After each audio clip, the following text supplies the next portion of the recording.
नमस्कार।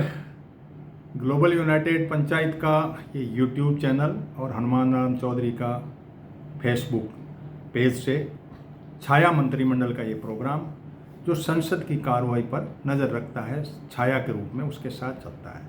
संसद की कार्रवाई शुरू हुई हा हुल्ले के बीच में क्वेश्चन आवर को करके एडजॉर्न करने के बाद में रविशंकर और 146 सांसदों के हस्ताक्षर सहित यशवंत वर्मा का जो कदाचार का बिल था कि भाई आग लगने से नकदी प्राप्त हुई, उसके लिए एक कमेटी बनाई गई। अरविंद, मनीष श्रीवास्तव, मनिंदर श्रीवास्तव और बीवी आचार्य 3 सदस्यीय की कमेटी बनी और उसके बाद में 129वां संविधान संशोधन के ऊपर प्रस्ताव रखा गया और बिल निकाले गए। उनकी चर्चा विशेष तौर से, क्योंकि छाया मंत्रिमंडल है तो उसके ऊपर विशेष तौर से कुछ बिल अडानी जी के लिए बने।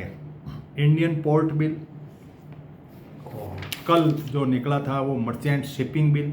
समुद्र तट पूरा उनके पास में 12 बंदरगाह हैं, जिनमें से 5 बंदरगाह नेवी अटैच है, लेकिन हैं उनके पास इनडायरेक्ट पूरा उनके पास ही है और पूरा 7,500 किलोमीटर का समुद्र तट की एक छत्र छाया उनके है। तो मर्चेंट शिपिंग का बिल था, उनकी ओरिएंटेड था।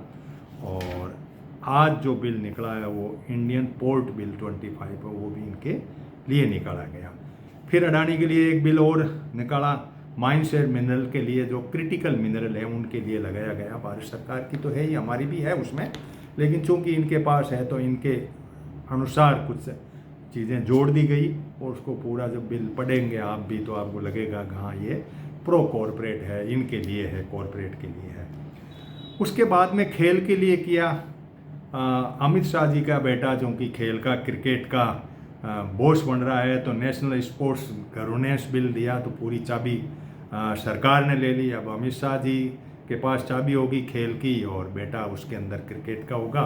बाकी खेल भी है लेकिन उसके अंदर जो बदलाव बेटे के अनुसार हो गया और उसी के अनुसार नेशनल डोपिंग का भी बन दिया। लेबोरेटरी बन जाएगी ताकि डोपिंग के अंदर भी ये जो है, डोपिंग के मायने आप समझते होंगे कि जो नशीली चीज़ लेकर के खेलते हैं बच्चे, उनके लिए ये व्यवस्था है। तो ये भारत में पहले नहीं थी, इसको इन्होंने ले लिया।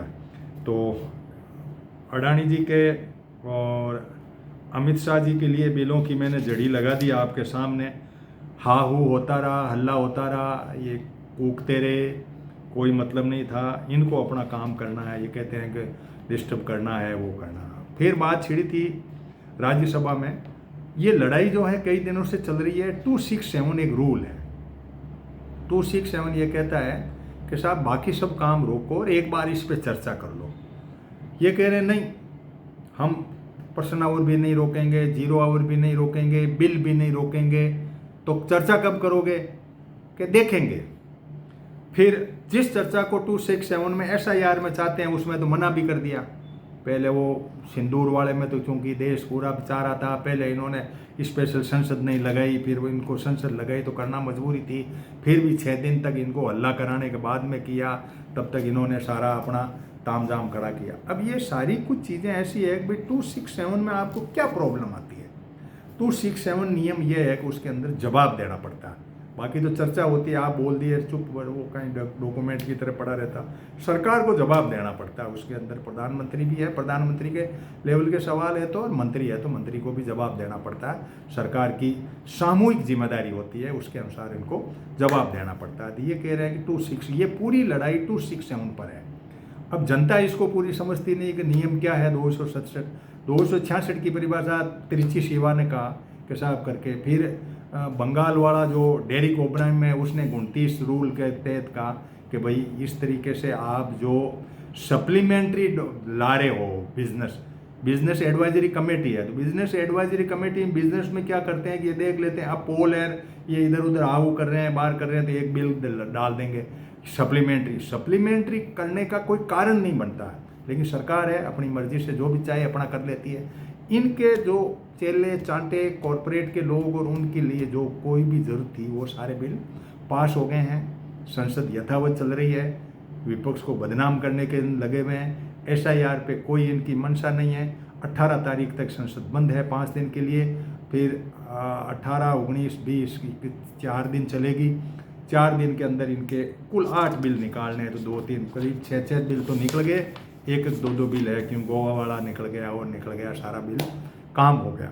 अब लोग इस बात को समझते हैं समय खराब हो रहा है, टाइम खराब। अरे टाइम क्या खराब हो रहा है, 5 मिनट में बिल निकल जाता है, इनका क्या करना।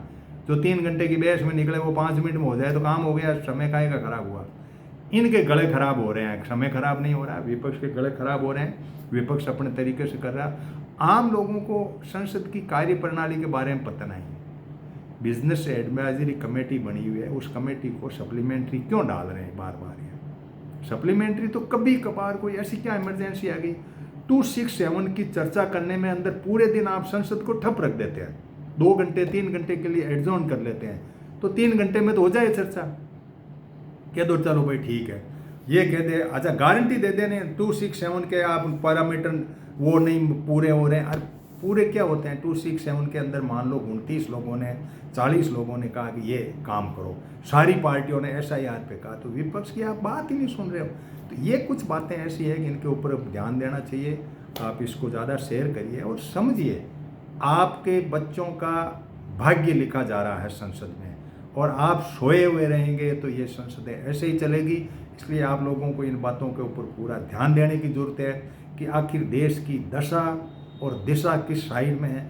मैं कोई विरोध के लिए विरोध नहीं करता हूँ, मैं ये कर रहा हूँ कि यार समय यदि करना है तो आप एडजॉर्न क्यों कर रहे हो, आपको कोई मार थोड़ा ही रहा, कर दो चलो भाई ठीक है, तुम्हारी मर्जी है। पर्सन आवर, अच्छा कई बार आपने लिया है पर्सन आवर, बाद में पर्सन काल को आपने शाम को भी लिया, 0 आवर भी शाम को लिया, 337 में जो स्पेशल मेंशन है वो भी शाम को लिया है, रात को 12 बजे और 11 बजे लिया है। तो फर्क क्या पड़ गया।